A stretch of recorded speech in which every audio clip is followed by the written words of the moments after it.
Hey, how's it going? I'm IlaGolden and welcome to Ila Reads.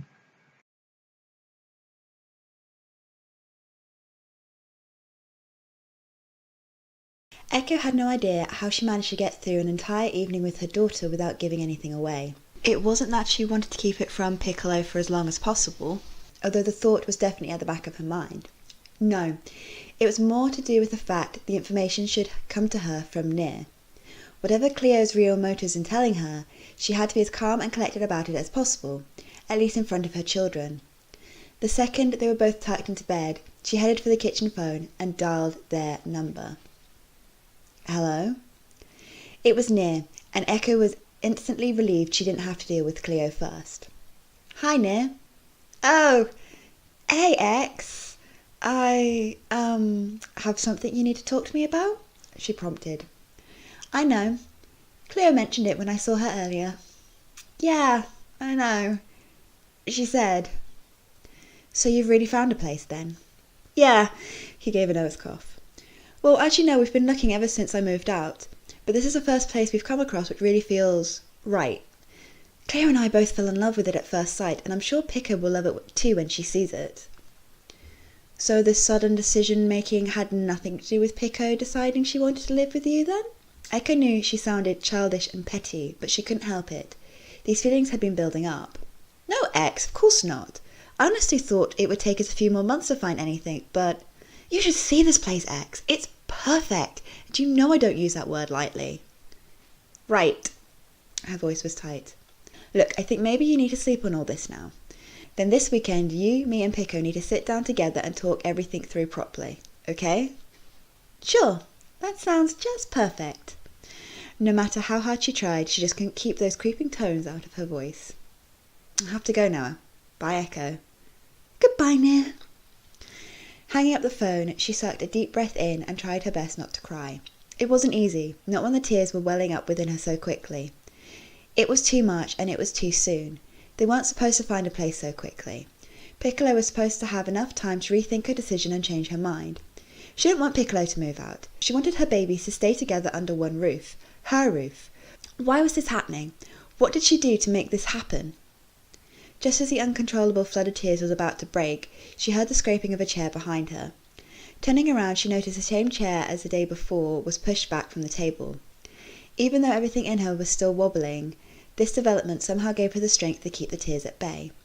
Taking several deep, calming breaths in, she settled herself enough to be able to speak, although the voice which came out from her wavered with unshed emotion. 2 nights in a row. Her face formed a momentary smile. I don't know if I should feel worried or privileged.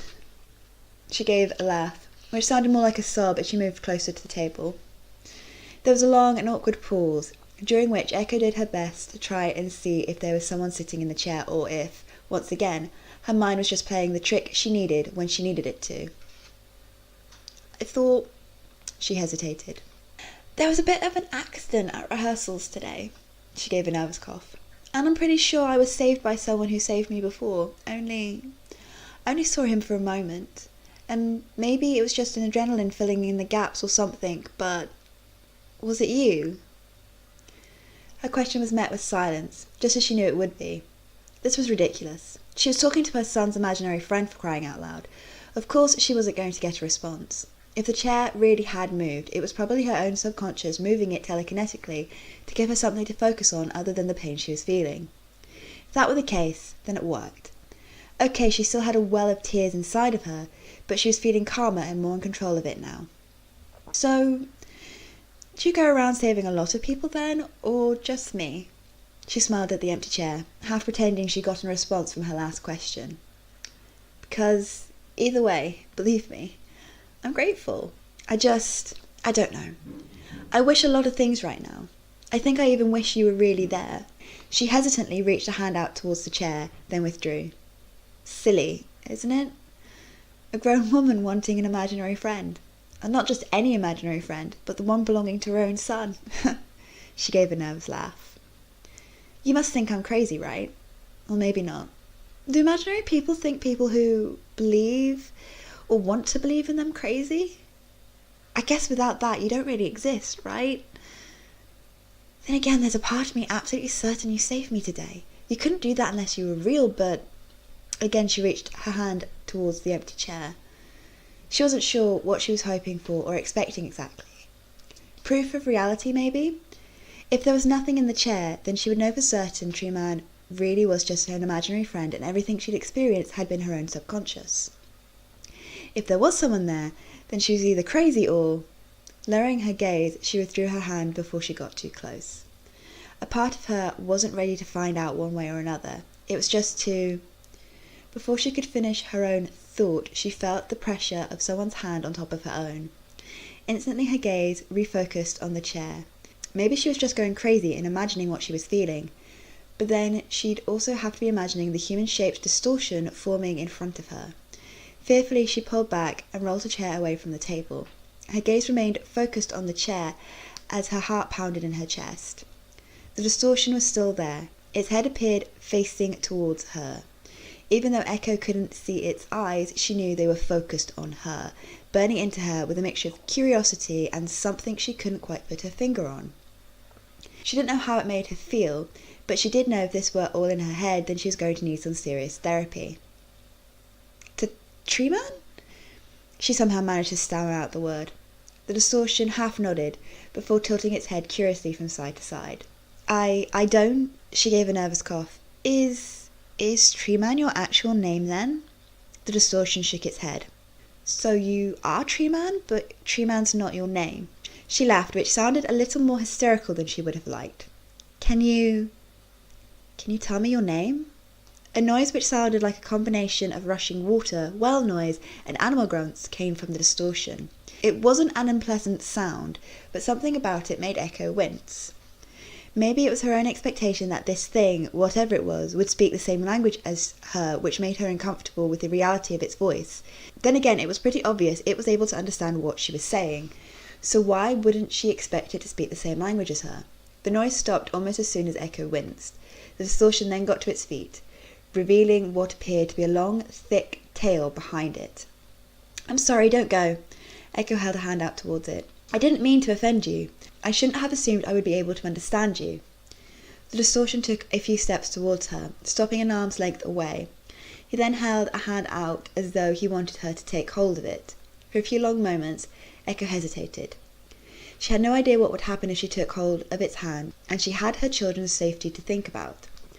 Then again, nothing the distortion had done so far indicated it wanted to hurt Echoe, and the level of curiosity inside of her was almost too much to resist. Nervously, Echoe lifted her own hand and slowly reached out towards the distortion's.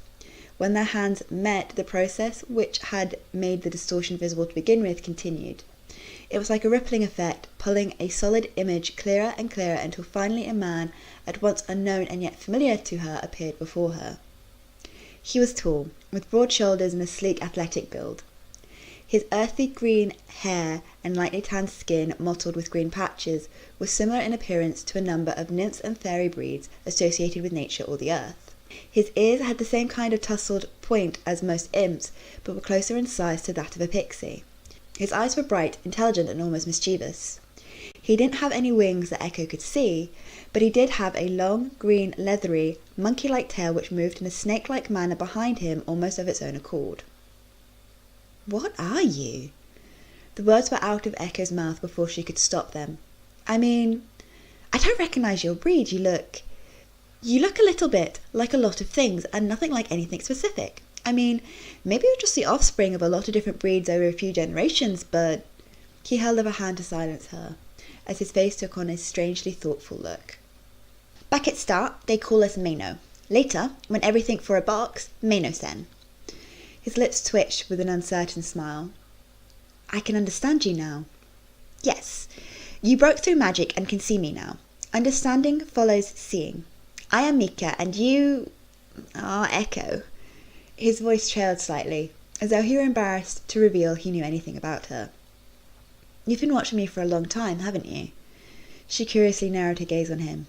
Yes, I'm sorry, but since I see you that day, since I see you and I think you see me, he pressed his lips together, and Echoe wasn't sure if he was uncomfortable with his confession or unsure of the words he needed to finish it.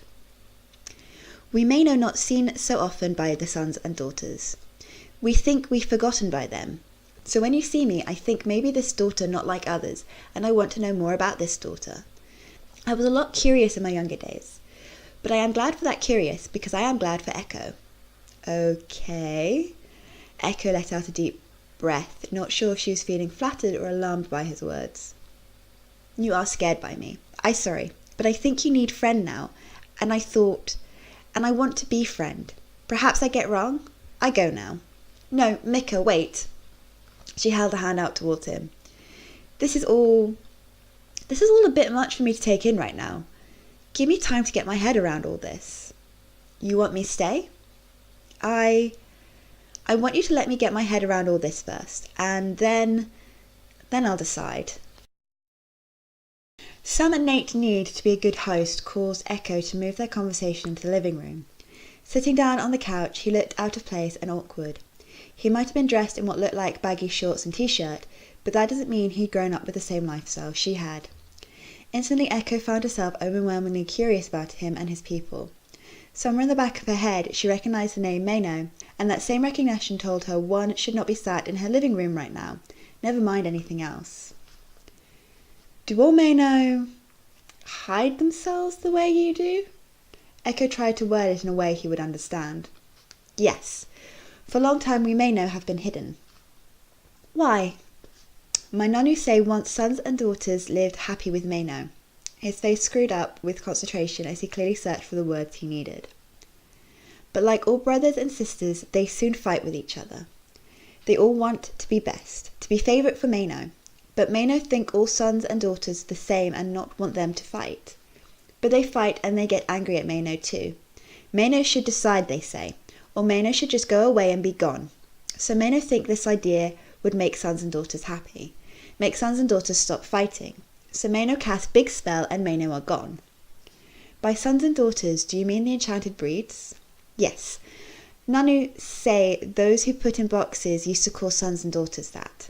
Those who put in boxes? Echoe frowned thoughtfully. Do you mean those who work for the Balance Council? I know not. I never see them. Nanu say when she was much, much younger and before she was at all, they came lots. They want to know about Maino tales. They want to know about Maino magic. They want to know about Maino.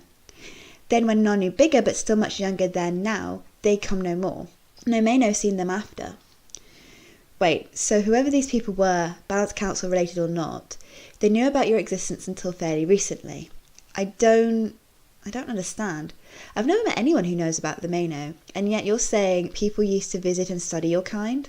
For a long time, Mika just stared at her, looking caught out, mystified and speechless all at the same time. Eventually, he just shook his head and shrugged. Clearly, he had no explanation for it, and why should he? He wasn't even alive when these people came to study his kind. All he knew was what he'd been told, nothing more. I'm sorry. I shouldn't be grilling you like this. Echoe did her best to flash him an apologetic smile. I understand you don't have all the answers, no matter how much I might want you to. So do all your kind spend time spying, watching members of the enchanted breeds? Or are you alone in that regard? Maino always hope one day to be back with sons and daughters. His face took on a wistful look. We all keep eye to wait that time, but I only watch Echoe and Echoe small ones. Others watch lots or none. So being fascinated by the enchanted breeds is not seen as a bad thing by your kind then. Again, Echoe didn't know how to feel about this, but at the same time she realised in his own mind Mika hadn't crossed any social lines in watching her. I'm guessing you're not the first to become fascinated with a single individual or family though. No, but others still watch others even if favourites. But you don't watch anyone else? She narrowed her gaze on him. I try once, but they're not Echoe. I lose interest. I try again, think maybe just them. I lose interest again. So I think there's something about Echoe, and I stick to Echoe and Echoe small ones thereafter. Echoe slowly let out a deep breath and did her best not to make eye contact with him for a moment. She'd gone right back to being creeped out by the situation, but at the same time she really didn't want him to leave. Okay, maybe the thought he'd been watching her since she was a teenager was at best disturbing and at worst stalkerishly insane, but she couldn't honestly say she hadn't spent a lot of time thinking about him too. Okay, she might not have known who or what he was, but she held on to the memory of him. She told her children about him, Her gaze had followed every rustling of the trees, every distant shadow that flickered by with the hopes of seeing him. The fact he was actually there was a two-sided coin. Creepy, but validating. So, she gave a nervous cough. What about your family? What are they like? My nonno is most great. His face lit up. She take me from little, make me big, strong Mano. Tell me all I need and make me proud she my nonno. Though she want me to find good mate and have small ones, he laughed. And your parents? She frowned slightly, figuring a nonno was similar to a grandma. When I was small, there was big storm. Sparky sky, rain, wind.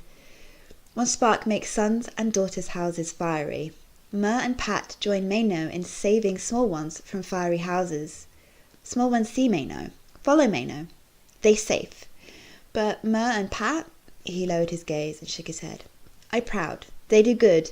They save many. But I miss lots. I'm so sorry. She shot him a sympathetic smile. Why Echoe sorry? Echoe no make fiery houses. I know, it's just, sorry is something we say to show compassion for someone's loss. I see. His expression was somewhere between confusion and curiosity. The Mano used different word. Sue. Because it's different feeling. I guess you must have lots of different words to us. How you tell. The way you speak. My language is obviously not your native tongue. When Mano still with sons and daughters, language was same. Then when we hide, sons and daughters grow different language, from Mano and from brothers and sisters. Then those who put in boxes come, and sons and daughters start speaking the same again, different to those who put in boxes and Mano, but same together. He clasped his hands together. Now that bit sounds very familiar. She rolled over to the spot Piccolo had dumped her school bag and pulled out one of her books. It doesn't have anything about the Mano in it. She held it towards him. But it does talk about the history of the language of the enchanted breeds, about how we all used to speak slightly different versions of the same language until the first balancers came along and started trying to teach us Eton. It didn't fully take, but all of the enchanted breeds did start talking a closer and closer version of the same language, turning us into one large mixed community rather than many separate. We call it the enchanted language, but officially it's known as Eton Hybrid E. Those who put in boxes help bring sons and daughters together. Mano thanked them by letting them study Mano. They try to teach Mano same language. We no like. We want speak same as sons and daughters, but we want keep Mano language also. So we teach small Mano language, and older Mano try learn to speak as sons and daughters. I think that's a good thing. Your culture has survived for a long time. It would be a shame if it were to disappear completely. There are some who think the enchanted breeds should have stayed separate for that reason. Bringing us together not only amalgamated our languages, but our cultures too. Personally, I think that's a good thing, but I have known people who didn't or don't think that way. Sour old man. Mika's face pulled into a scowl. He bad to Echoe. Glad he'd gone. For a moment, Echoe couldn't help but blink at him. Then she realised he had to have known about her grandpatch. Pressing her lips together, she averted her gaze and began drumming her fingers against her daughter's schoolbook. I guess it's people like him which stopped your kind from coming back. She chose her words carefully. I don't know how well you represent your kind, but you seem intelligent enough to realise the enchanted breeds aren't ready for your return just yet. You left because of the hatred and animosity. How can you come back when it still bubbles within the darker corners of our world? Elders think that. He looked thoughtful. But some start think maybe there's no right time for Mano to join sons and daughters. Maybe we should decide to come back or never come back and stick with it. I think Mano should come back. We should be with sons and daughters, find our place. But I think it because Echoe is daughter and I won't be with Echoe. I think, she hesitated, I think we've spoken about this enough tonight. She pressed her lips together. I should go to bed now. It's late. I also tired. I see Echoe again? Yes, but in a few days. I need to get my head around all of this, okay? I understand. Goodbye, Echoe. Goodbye, Mika. See you soon. Enjoyed what you've heard so far? Please consider subscribing to find out when the next part's being released. Thanks for watching. See ya!